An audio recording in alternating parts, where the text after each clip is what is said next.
ओम नमो भगवते वासुदेवाय।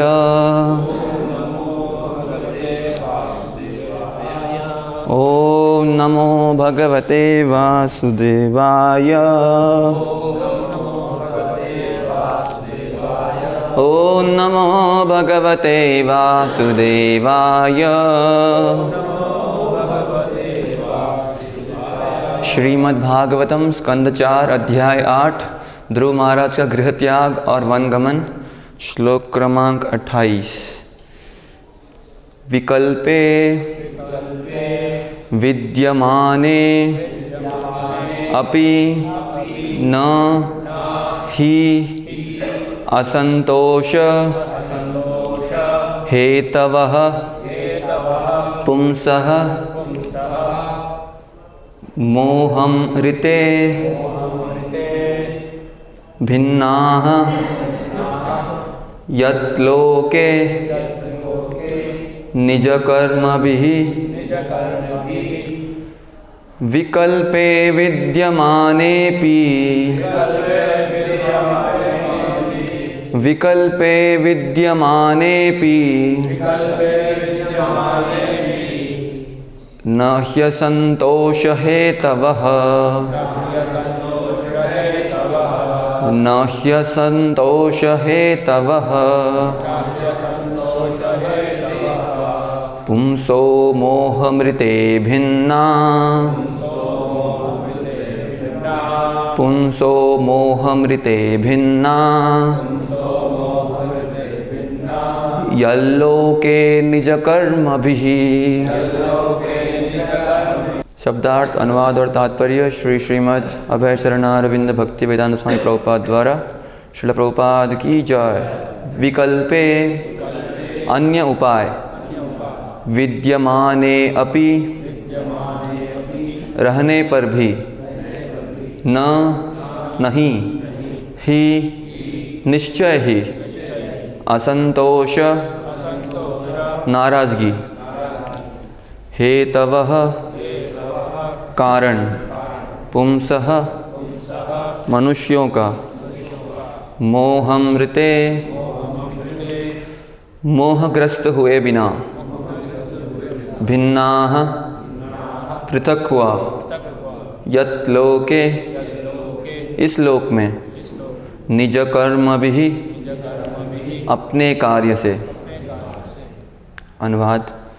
हे ध्रुव, यदि तुम समझते हो कि तुम्हारे आत्मसम्मान को ठेस पहुंची है तो भी तुम्हें असंतुष्ट होने का कोई कारण नहीं है। इस प्रकार का असंतोष माया का ही अन्य लक्षण है। प्रत्येक जीवात्मा अपने पूर्व कर्मों के अनुसार नियंत्रित होता है, अतः सुख तथा दुख भोगने के लिए नाना प्रकार के जीवन होते हैं। तात्पर्य। वेदों में कहा गया है कि जीवात्मा भौतिक संसर्ग से सर्वथा अदूषित तथा अप्रभावित रहता है।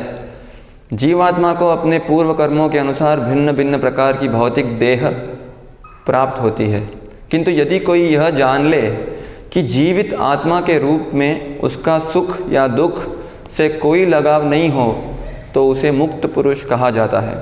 भगवद गीता 15 अध्याय का 54वां श्लोक, इसमें इसकी पुष्टि हुई है। नहीं, 18वें अध्याय का ब्रह्मभूत प्रसन्नात्मा। जब मनुष्य वास्तव में दिव्य पद पर आसीन होता है तो न तो वह किसी वस्तु के लिए शोक करता है न इच्छा। नारद मुनि ने सर्वप्रथम ध्रुव महाराज को यह बताना चाहा कि अभी तो वह बालक है, उसे अपमान या सम्मान के शब्दों से इतना प्रभावित नहीं होना चाहिए, और यदि वह इतना आगे बढ़ चुका है कि अपमान अथवा सम्मान को समझने लगा है तो उसे इस ज्ञान का सदुपयोग अपने निजी जीवन में प्रयोग करके देखना चाहिए। उसे यह ज्ञात होना चाहिए कि मान या अपमान पूर्व कर्मों के द्वारा निर्धारित होते हैं, अतः मनुष्य को किसी भी परिस्थिति में दुखी या प्रसन्न नहीं होना चाहिए। ओम अज्ञानतिमिरान्धस्य ज्ञानाञ्जनशलाकया चक्षुरुन्मीलितं येन तस्मै श्रीगुरवे नमः। नमो विष्णुपादाय कृष्णप्रेष्ठाय भूतले श्रीमते भक्तिविकासस्वामिनिति नामिने नमः। ॐ विष्णुपादाय कृष्णप्रेष्ठाय भूतले श्रीमते भक्तिवेदान्तस्वामिनिति नामिने नमस्ते सारस्वते देवे गौरवाणी प्रचारिणे निर्विशेषशून्यवादी पाश्चात्यदेशतारिणे। जय श्री कृष्ण चैतन्य प्रभु नित्यानंद श्री अद्वैत गदाधर श्रीवासादि गौरभक्तवृंद। हरे कृष्णा कृष्णा कृष्णा हरे हरे, हरे राम राम राम हरे हरे। विकल्पे विद्यमानेपि न ह्यसन्तोष हेतवः पुंसो मोहमृते भिन्ना यल्लोके निजकर्मभिः। तो यहाँ हम देख रहे हैं नारद ऋषि महर्षि नारद ध्रुव से कह रहे हैं। पिछली कक्षा में हमने सुना कि जैसे ध्रुव महाराज माता सुनीति का उपदेश लेकर अपने मनोवांछित लक्ष्य को पूरा करने के निमित्त, मतलब पूरा करने के लिए वो दृढ़ संकल्प लेकर के और चले गए घर से। तो जब नारद मुनि को यह समाचार मिलता है ध्रुव के बारे में, ध्रुव महाराज, और जब ध्रुव महाराज के बारे में वो ये सब सुनते हैं, जान करके वो चकित रह जाते हैं और फिर ध्रुव के पास जाते हैं और उनसे अभी जो हम पढ़ रहे हैं तो इस तरह उनको बताते हैं कि पहले तो ये बताते हैं, तो इनके दृढ़ निश्चय, जो दृढ़ संकल्प इन्होंने लिया है और इनकी जो मतलब बाल्यावस्था, छोटी सी उम्र में इतना बड़ा संकल्प, तो ये लेकर के नारद मुनि स्वयं चकित हो जाते हैं। तो फिर ध्रुव महाराज से बोलते हैं, आप तो नन्हे बालक हो और आपकी तो आसक्ति खेल इत्यादि में रहनी चाहिए, फिर ये मान सम्मान ये सब इसमें कैसे पड़ जा रहे? कोई आपका अपमान कर रहा है तो आप कैसे उससे प्रभावित हो रहे हो? ये पिछले श्लोक में बताए। और आज श्लोक में हम पढ़े, हे ध्रुव, यदि तुम समझते हो कि तुम्हारे आत्मसम्मान को ठेस पहुंची है तो भी तुम्हें असंतुष्ट होने का कोई कारण नहीं है।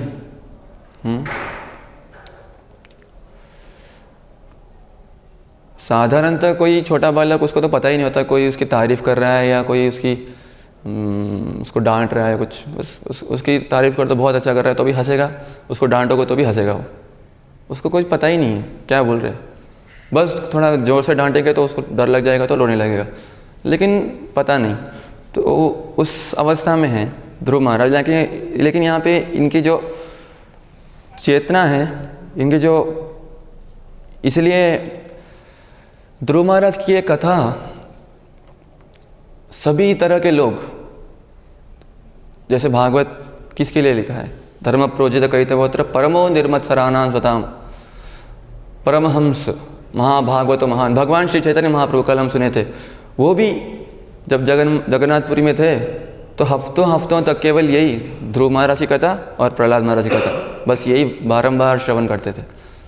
तो जो महान भक्त है, परमहंस है, वो भी इस कथा सुनने में, इस ध्रुव महाराज की कथा सुनने में बहुत उत्साहित रहते हैं। और इतना ही नहीं, जैसे मुझे याद है ध्रुव महाराज की कथा तो ये नई नहीं है, मतलब भागवत में इसका वर्णन है, लेकिन जब मैं स्कूल में था शायद तीसरी चौथी कक्षा में, तब भी इसका वर्णन आया था पाठ्यक्रम में, इंग्लिश लैंग्वेज या पता नहीं, याद नहीं है। तो ये स्टोरी, तो भौतिक जगत में भी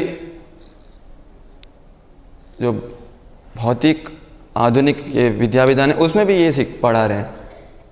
और यहाँ पे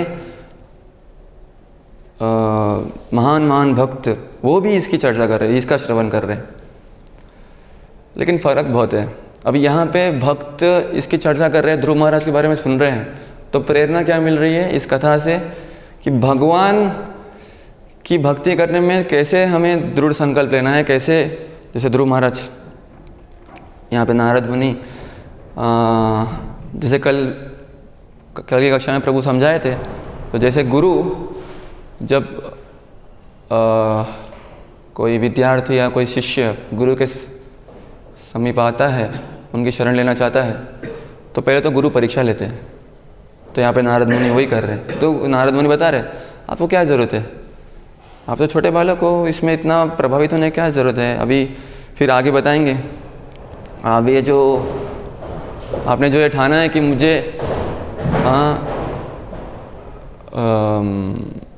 ये अपमान का मुझे बदला लेना है, मुझे ऐसा राज्य चाहिए जो पूरे तीनों लोकों में भी किसी को नहीं मिला, ब्रह्मा जी को भी नहीं मिला, उससे भी बढ़कर चाहिए। तो ये प्रतिज्ञा ली है और भगवान तक पहुंचने का प्रयास कर रहे हो, भगवान से मांगने का प्रयास कर रहे हो, ये विफल हो जाएगा। बड़े बड़े योगी कितने कितने जन्मों तक कितनी कितनी तपस्या करते, फिर भी उनको भगवान के दर्शन नहीं होते, और आप इतने से बालक हो, क्यों ये सब कर रहे हो, जाओ वापस घर जाओ। ऐसे ऐसे नारद मुनि। तो गुरु परीक्षा ले रहे कितना दृढ़ है, तो कल हम सुने थे। तो यहाँ पे नारद मुनि ऐसे आगे अलग अलग अभी ये तर्क बताए कि ये आप छोटे से बालक हो, लेकिन फिर भी आप इतने समझ जाते हो कि मेरा सम्मान क्या हो रहा है, मेरा कोई अपमान कर रहा है, फिर तो आपको और भी समझ होनी चाहिए कि ये आत्मसम्मान या अपमान जो भी हो रहा है ये तो मेरे पूर्व कर्मों के हिसाब से है, इसका जिम्मेदार वो नहीं है, तो मैं हूँ, मुझे ये मिलना था तो उसके तरफ द्वारा मिल रहा है, तो इससे प्रभावित नहीं होना है। तो ये श्लोक में बता रहे हैं। तो आगे ऐसे बताएंगे, आप तपस्या करने का आप सोच रहे हो तो बहुत कठोर है, जंगल में जाओगे, जंगल में तो बहुत खतरनाक जानवर है, वातावरण कैसा है, कौन आपकी रक्षा करेगा, आप छोटे से नन्हे बालक हो, जाओ घर जाओ वापस, ऐसे बोलते हैं। लेकिन फिर ध्रुव महाराज नहीं मानते। आगे श्लोकों में हम देखेंगे ध्रुव महाराज बोलते हैं आप जो भी ये तरह तरह का फिलॉसफी मुझे बोल रहे हो ये मुझे समझ में नहीं आ रहा है, मुझे बस इतना चाहिए, मेरी जो विमाता है वो मुझे कटु शब्द बोली है, उसका मेरा अपमान हुआ है, अभी मुझे ऐसा राज्य चाहिए जो कि मेरे पिता या दादा या परदादा किसके पास नहीं है, उससे बढ़कर, उसके लिए कोई उपाय है तो बताओ, नहीं तो कुछ भी मत बोलो। ऐसे ध्रुव महाराज बोलते, मतलब कितना दृढ़ संकल्प, छोटा सा बालक। तरह तरह से उनको नारद मुनि बोलने का प्रयास कर रहे, लेकिन मतलब परीक्षा में सफल हो जा रहे हो, गुरु परीक्षा ले रहे। अब ये स्कूल के पाठ्यक्रम में एक कथा सुनाते हैं तो वहाँ पे क्या उद्देश्य है? अभी यहाँ पे हम भक्तों द्वारा या प्रभुपाद का तात्पर्य पढ़कर हम इसमें क्या सीख रहे हैं, भक्ति में कैसे दृढ़ होना है। जैसे यहाँ पे ध्रुव महाराज का उदाहरण किस में आता है, चतुर्विधा भजन्ते माम, 8 तो अर्धार्थी में आता है। तो कुछ कामना लेकर के मुझे राज्य चाहिए। प्रभुपाद वाले एक उदाहरण देते हैं, एक चोर का, एक भागवत कथा सुन रहा है, उसमें भगवान श्री कृष्ण के सौंदर्य का वर्णन आ रहा है, सुन रहा है।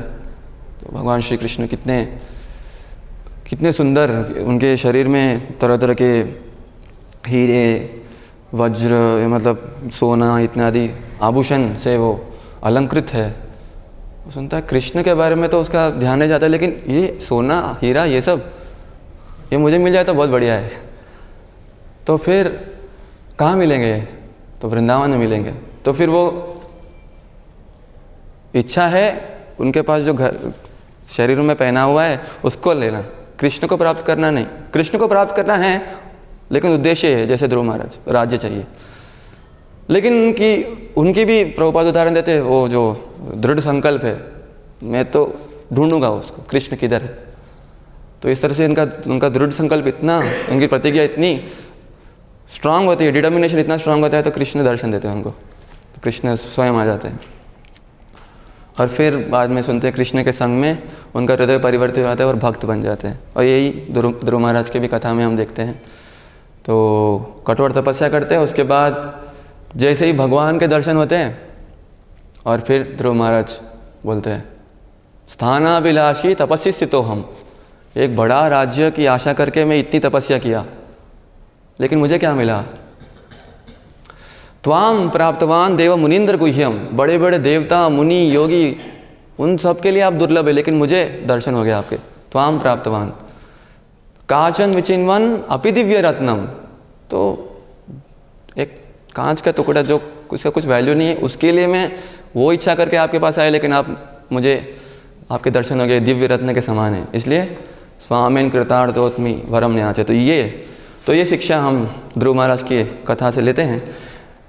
लेकिन स्कूल में जो कथा आती है उसमें तो ये सब वर्णन नहीं आता है। उसमें तो यही सिखाते हैं कि इसके उदाहरण से देखो, छोटा बालक भी है तो भी हमारा संकल्प स्ट्रांग होना चाहिए, कुछ भी कर सकते हैं हम। Everything is there in you, you can do anything, you can do it, ये सिखाने के लिए डिटर्मिनेशन स्ट्रांग होना चाहिए।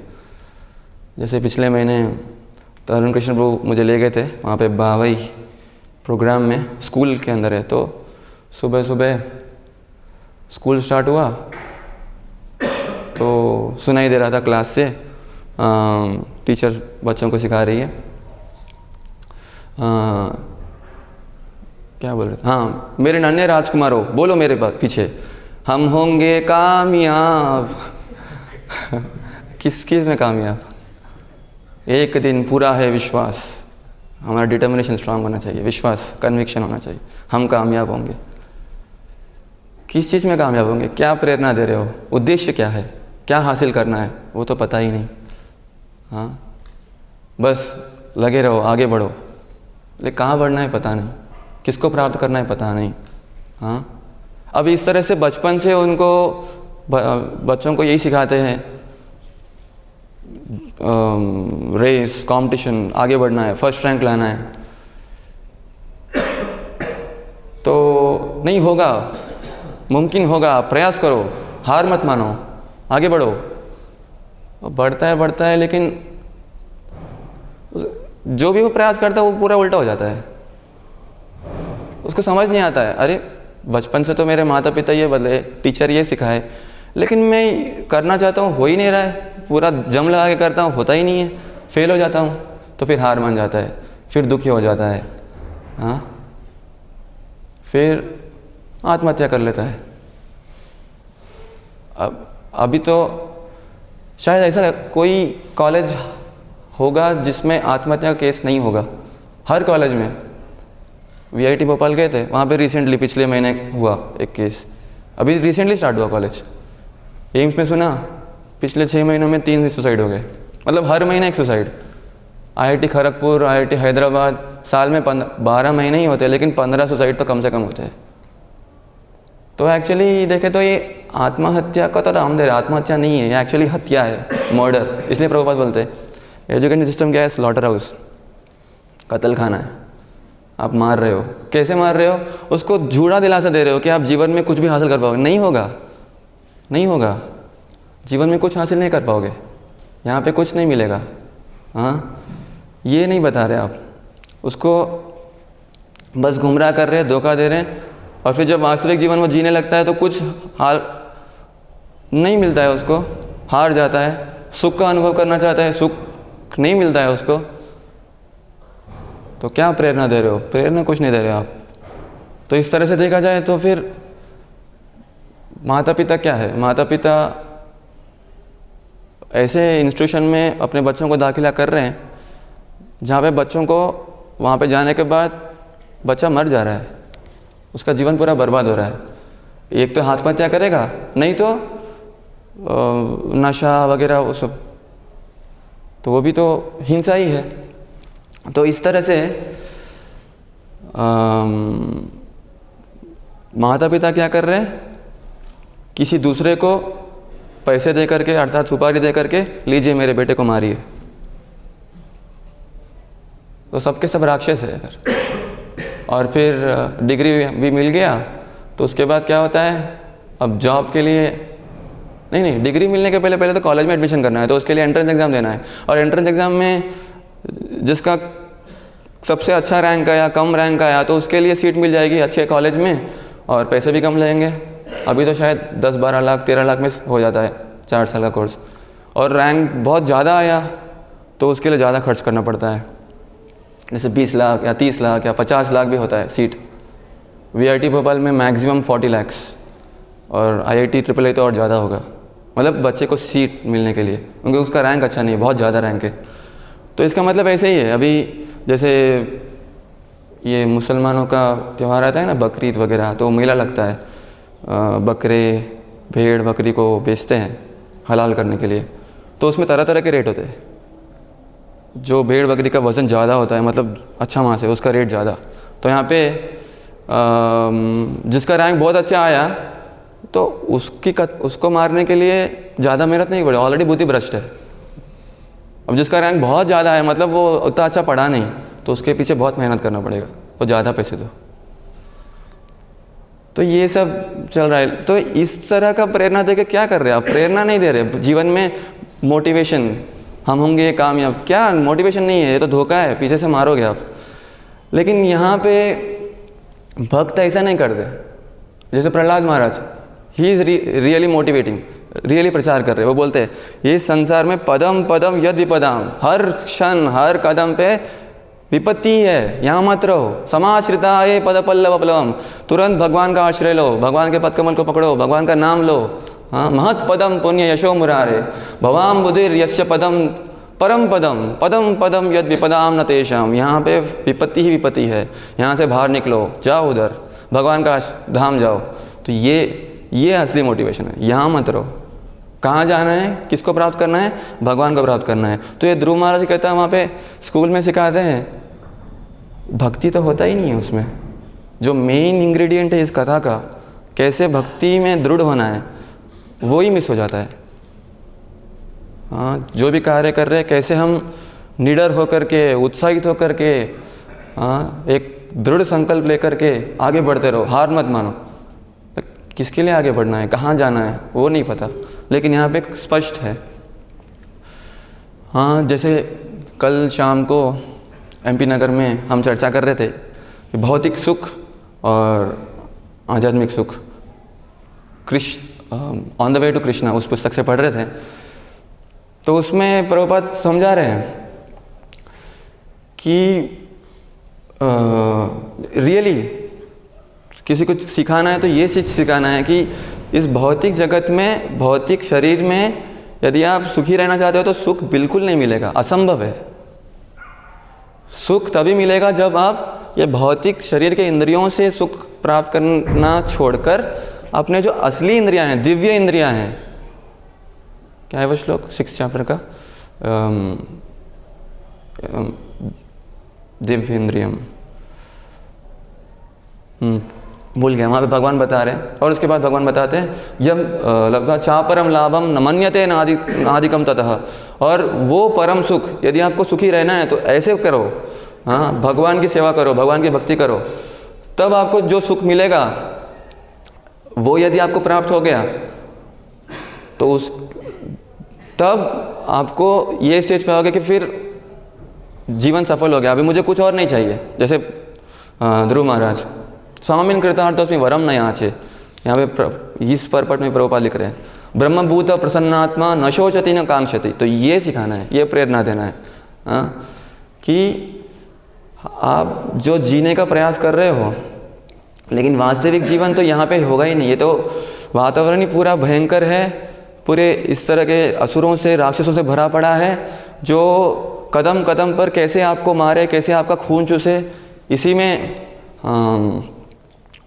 लगे हुए। तो इससे बाहर निकलो, यहाँ पे नहीं रहना है। ब्रह्मभूत प्रसन्नात्मा न शोचति कांक्षति, हाँ, यम लब्ध्वा चापरम लाभम मन्यते नादिकम तत्। वो ऐसी एक अवस्था के बारे में बता रहे हैं जहाँ पे यदि हम पहुँच जाएँ तो कोई दुख नहीं है, कोई समस्या नहीं है, कोई संकट नहीं है, हमेशा सुखी सुख है, वो परम सुख है जिसका कोई अंत नहीं होगा। हाँ, तपो दिव्यम पुत्रकाय न सुख यस्मात् ब्रह्म सौख्यम तो अनंतम, अनंतम वो सुख है। तो इस तरह से हम देखते हैं, तो भक्त इस तरह से प्रचार करते हैं, तो इस तरह से लोगों को प्रेरणा देना है, तो इस तरह से एग्जैक्टली प्रेरणा देते हैं। यहाँ पे जैसे नारद मुनि भी यही बता रहे हैं, आप जो ये सुख दुख इसमें फंस गए हो, मान सम्मान अपमान, ये शरीर के द्वारा आता है। और ये शरीर क्या है, जो पूर्व जन्म में जो कर्म किए हैं उसके बाद फल स्वरूप फलतः हमें ये शरीर मिला है, और फिर ये तो शरीर से संबंधित है। लेकिन इससे प्रभावित नहीं होना है। सुख तथा दुख भोगने के लिए नाना प्रकार के जीवन होते हैं, लेकिन इससे प्रभावित नहीं होना है। यहाँ पे इस प्रकार का असंतोष माया का ही अन्य लक्षण है। प्रत्येक जीवात्मा अपने पूर्व कर्मों के अनुसार नियंत्रित होता है। तो ये चीज़ सिखाना। जैसे यहाँ पे तात्पर्य में पहला वाक्य ही यही है। वेदों में कहा गया है कि जीवात्मा भौतिक संसर्ग से सर्वथा अदूषित तथा अप्रभावित रहता है। तो ये भागवतम 2nd कैंटो में भी आता है वर्णन। परीक्षित महाराज सुखदेव गोस्वामी को पूछते हैं कि जैसे अभी जीवात्मा, यहाँ पे जैसे हम पढ़े, वो तो उसका स्वभाव ही अलग है, भौतिक पदार्थ से उसका कभी संपर्क मतलब होता ही नहीं है। हाँ, भौतिक संसर्ग से सर्वथा अदूषित तथा अप्रभावित रहता है। तो फिर कैसे हम ये शरीर में बंद हो गए? जीवात्मा और ये शरीर, जैसे प्रभुपाद उदाहरण देते, तेल और पानी दोनों कभी नहीं मिलता है, दोनों का नेचर ही अलग है। आर्टिफिशियली मिलाने का प्रयास करो, विफल हो जाओगे, होगा ही नहीं।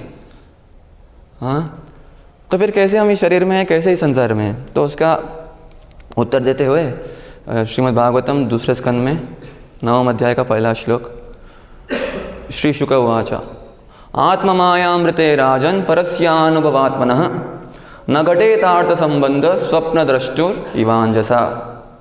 श्री सुखदेव गोस्वामी ने कहा, हे राजन, जब तक मनुष्य पूर्ण पुरुषोत्तम भगवान की शक्ति से प्रभावित नहीं होता, पूर्ण पुरुषोत्तम भगवान की शक्ति मतलब ये बहिरंगा शक्ति के बारे में बोल रहे, से प्रभावित नहीं होता, तब तक भौतिक शरीर के साथ शुद्ध चेतना में शुद्ध आत्मा के संबंध कोई अर्थ नहीं होता। ऐसा संबंध स्वप्न देखने वाले द्वारा अपने ही शरीर को कार्य करते हुए देखने के समान है। मतलब जब तक हम भगवान की इस बहिरंगा शक्ति, ये माया शक्ति से जब तक जीवात्मा प्रभावित नहीं होता, तब तक इस भौतिक शरीर से जो शुद्ध चेतना में शुद्ध आत्मा है, इसका संबंध का कोई अर्थ ही नहीं है। संबंध होता ही नहीं, बिल्कुल नहीं होता है। और इसको समझाते हुए यहाँ पे एक प्रवचन में प्रभुपाद बोल रहे हैं, ये पुस्तक में पढ़ रहा हूँ, द क्वेस्ट फॉर एनलाइटनमेंट। इसका हिंदी में अनुवाद नहीं मिला मुझे, तो ये 1972 अप्रैल जापान टोक्यो में प्रभुपाद बोल रहे हैं। तो यहाँ पे बता रहे हैं, तो ये illusory identification with the body, जब तक हम इस माया शक्ति से तब तक प्रभावित नहीं होते, तब तक यहाँ पे जैसे सुखदेव गोस्वामी बता रहे, आत्मा का शरीर से संबंध का कोई अर्थ नहीं है।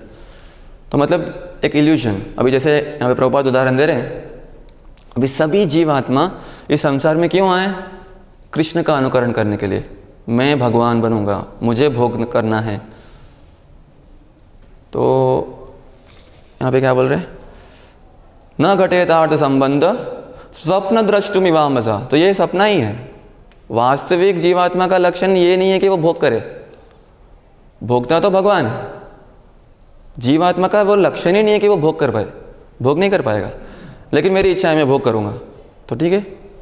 जैसे प्रभुपाद यहाँ पे 2 उदाहरण दे रहे हैं। पहला उदाहरण ये है, अभी जैसे हम नाटक करते हैं, ड्रामा स्टेज पे, तो स्टेज पे जब ड्रामा करते हैं, तो ड्रामा करने, अभी जन्माष्टमी किया था, उसके पहले रिहर्सल बहुत दिनों से कर रहे हैं। तो एक डायरेक्टर होता है और वो सिखाता है, अभी किसी का कोई रोल है, हाँ, अभी कोई राजा का रोल कर रहा है, पात्र निभाना चाह रहा है, उसका वो पात्र है, किरदार है, या कोई जैसे, तो डायरेक्टर बोलेगा महसूस करो आप राजा हो, फील लाइक दैट, एक्सप्रेशन ऐसे होने चाहिए, you have to feel like that. हाँ, यहाँ पे इंग्लिश में पढ़ता हूँ, उसके बाद हिंदी में। Because we wanted to play the part of Krishna the supreme enjoyer, Krishna is giving us the chance. क्योंकि हम कृष्ण बनना चाहते हैं, भगवान बनना चाहते हैं, भोग करना चाहते हैं, तो भगवान ठीक है दे रहे हैं हमको chance. Yes, feel like me, मेरे जैसे महसूस करो। क्योंकि प्रैक्टिकली तो पॉसिबल नहीं है, बस ड्रामा करना है, तो feel the feeling that I am the master, I am the king, I am Krishna, I am God is created by Krishna. क्योंकि आपकी इच्छा है भोग करना, तो उसमें अभी आपको फीलिंग तो होगा ही नहीं, क्योंकि स्वभावतः हमारा हम दास है, हम भोगता नहीं है, लेकिन इच्छा तो है। तो ठीक है, भगवान वो फीलिंग दे रहे हैं हमें, is created by Krishna. All right, since you want to play the part of king, I shall train you in सच अ वे। तो भगवान ट्रेनिंग दे रहे हैं। तो प्रभुपाद अपने जीवन का एक उदाहरण दे रहे हैं। In my youth I played the part of Advaita Acharya in a drama about lord Chaitanya. जब वो कॉलेज में थे तब नाटक कर रहे थे, चैतन्य लीला से अद्वैताचार्य का पात्र उन्होंने किया। तो वहाँ पे our director Amritlal Bose repeatedly said to me, feel like Advaitacharya. So when I performed my part under his direction, all the people in the audience were crying. The play was artificial, but the effect on the audience was so nice. तो ऐसे तो हम इच्छा किए तो भगवान हमें train कर रहे हैं, ठीक है, फील लाइक मी। हाँ, और फिर हम ऐसे फील करते हैं। तो इस तरह से ये एक बस एक ड्रामा, अर्थात यहाँ और दूसरे शब्दों में यहाँ पे जैसे सपना जैसा है। वास्तव में जीवात्मा को इस भौतिक संसार से कुछ लेना देना नहीं है। जैसे पहले ही वाक्य में प्रभुपाद लिख रहे हैं, जीवात्मा भौतिक संसर्ग से सर्वथा अदूषित तथा अप्रभावित रहता है। हाँ, we have got nothing to do with the material world, but we have been trained by the illusory energy to think. लेकिन ये माया शक्ति द्वारा भगवान हमें ट्रेन कर रहे हैं कि ठीक है, आप फील करो, आई एम इंडियन, मैं भारतीय हूँ, मैं अमेरिकी हूँ, मैं बहुत बुद्धिमान हूँ, हाँ, I am a labourer, I am this, I am that, मुझे ये करना है, मुझे वो करना है। हाँ, ये सब भ्रम है, भ्रांत धारणा है। We have got nothing to do with all this nonsense, but still we are taking it very seriously. हाँ, इससे कुछ लेना देना नहीं है। हाँ, और जैसे फिर आगे प्रभुपाद ये समझाते, ये उदाहरण, स्वप्न द्रष्टुम इवाम वसा।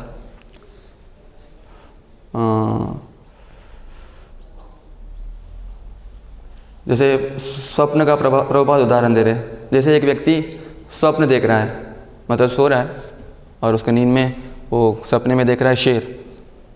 जैसे यहाँ पे बहुत सारे भक्त नींद में बोलते हैं, तो ऐसे ही सेम वही एनालॉजी है। और वो सो तो रहा है लेकिन पुकार रहा है, शेर शेर बचाओ बचाओ। प्रभुपाद बोल रहे हैं, सेव मी सेव मी। लेकिन जो व्यक्ति जगा है बोले, कहाँ है शेर, क्यों ऐसे बोल रहे हैं? उसको उठा के बोलेगा, वेयर इज द शेर, वाई आर यू शाउटिंग? हाँ, but the dreaming man is actually feeling that a tiger is attacked him. लेकिन जो व्यक्ति सपना देख रहा है उसके लिए तो शेर वो फील कर रहा है, इसलिए तो भयभीत हो गया। लेकिन जो जगा हुआ व्यक्ति है वो तो बोल रहा है, क्या कर रहा है, क्या बोल रहे हो? तो ऐसे ही स्वप्न दृष्टि विवाह, जैसे ये जो भी हमारा इस भौतिक संसार में जो भी जीवन है एक सपने जैसा है। जैसे प्रभुपाद आगे समझा रहे हैं, अभी जैसे अब जीवन में हम जो भी करें, जो भी हासिल करें, जो भी नाम पैसा प्रतिष्ठा समाज में कुछ भी पदवी एवरीथिंग कुछ भी हासिल कर रहे हैं, मृत्यु के बाद सब कुछ खत्म हो गया। जैसे व्यक्ति सोया था, सपना देख रहा है, वो टूट गया वो सपना, वैसे ही।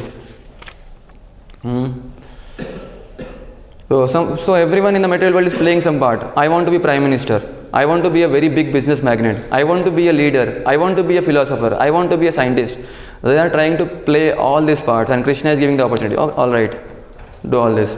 So all these things are all nonsense. Simply dreaming. When you dream, the next moment the dream is gone and everything in the dream is finished. सपना देख रहे हो, उसके बाद नींद से जग गए, फिर सपना खत्म हो गया। तो ऐसे भगवान बोल रहे हैं, जो करना है करो, लेकिन मृत्यु सर्वहरश्चाहम्, मृत्यु के रूप में सब कुछ खत्म कर दूंगा मैं, आपका सपना पूरा खत्म। तो हमारा ये जो भौतिक जीवन है, शरीर से जो संपर्क है, ये सिर्फ एक सपना ही है। और इसमें हम इतने प्रभावित हो जा रहे हैं, तो इसको बोलते हैं माया शक्ति। तो जीवात्मा को अपने पूर्व कर्मों के अनुसार भिन्न भिन्न प्रकार की भौतिक देह प्राप्त होती है। किंतु यदि कोई यह जान ले कि जीवित आत्मा के रूप में उसका सुख या दुख से कोई लगाव नहीं है, तो उसे मुक्त पुरुष कहा जाता है। तो पूरे शास्त्र या जो भी आचार्य आ रहे हैं, सबको यही बोल रहे हैं। जैसे भक्ति विनोद ठाकुर का गीत है, जीव जागो गोरा चांद बोले, कोता निद्रा जाओ माया पिशाची रखोले। सबको जगा रहे हैं, हाँ, जागिए, ये निद्रावस्था से जागिए। नींद में ये जो निद्रावस्था है, इसी को हम सच मान रहे हो, इससे प्रभावित हो रहे हैं। और इसमें कोई मुझे भला कह दे, बुरा कह दे, और हम प्रभावित हो जाते हैं। कोई मेरा सम्मान नहीं किया, मेरा अपमान किया, तो फिर उससे द्वेष होने लगता है। ये सब वास्तविक जीवन नहीं है। तो यहाँ पे नारद मुनि ध्रुव को यही बता रहे हैं कि उसे अपमान या सम्मान के शब्दों से इतना प्रभावित नहीं होना चाहिए। और यदि वह इतना आगे बढ़ चुका है कि अपमान अथवा सम्मान को समझने लगा है, तो उसे इस ज्ञान का सदुपयोग अपने निजी जीवन में प्रयोग करके देखना चाहिए। हाँ, नारद मुनि बता रहे। तो एक भक्त का जीवन वास्तविक जीवन होता है। हाँ, लेकिन जो भौतिक जीवन और जो स्कूल कॉलेज में हमको प्रेरणा दे करके जो पढ़ा रहे आगे बढ़ा रहे हैं, वो तो हमको धोखा दे रहे हैं, हमको और सुला रहे हैं। जैसे कुछ दिन पहले कोई ब्रह्मचारी नहीं स्टूडेंट बोल रहा था शायद, यहाँ पे तो भक्तों के संग में रहता हूँ, तो सुबह सुबह जल्दी मंगल आरती के लिए उठ जाते हैं अलार्म से, अब कोई उठा देता है। और हर रोज़ जैसे घर जाता हूँ तो अलार्म लगा के सोया, लेकिन सुबह तो उठ ही नहीं पाया, देर से उठा और देखा अरे अलार्म तो बंद है, कैसे बंद हो गया? कि पता चला कि माँ ने बंद कर दिया। सुबह सुबह क्यों उठना है जल्दी, सो अच्छे से। तो ये भौतिक जीवन है। लेकिन भक्त ऐसे नहीं है, उठो जागो। हाँ, तो लेकिन तो यही हम फ़र्क देख सकते हैं। हमको हमारे माता पिता से बहुत लगाव होता है, या जो भी सगे संबंधी उससे बहुत लगाव होता है। अभी कोई भक्त प्रचार करे, आइए आप भक्तों के संग में रहिए, भगवान की सेवा में रहो, भगवान का नाम लो, भजन करो। नहीं, फिर मेरे माँ का क्या होगा, पिता का क्या होगा? अरे वो माँ नहीं है। जब वो आपको जगा नहीं रही है भगवान की सेवा के लिए, आपको प्रोत्साहित नहीं कर रही है, आपको प्रेरणा नहीं दे रही है जाओ भगवान की सेवा करो, भक्तों के बीच में रहो, तो माँ नहीं है वो। हाँ, उल्टा आपको मरवाने के लिए स्कूल कॉलेज में पैसे दे रही है। हाँ, मतलब पूतना जैसी है, डायन है। और जो पिता है वो तो हिरण्यकश्यप जैसे अपने बच्चे को मारने वाले, तो उनसे क्या मोह रखना? नहीं, माता पिता वास्तव में कौन है? जैसे यहाँ पे सुनीति माता है, जाइए आप भगवान की सेवा कीजिए, भगवान से आप मांगिए, तो ये सिखाने वाले, वरना नहीं। हरे कृष्णा। किसी का कोई प्रश्न हो या कुछ कहना हो तो कह सकते।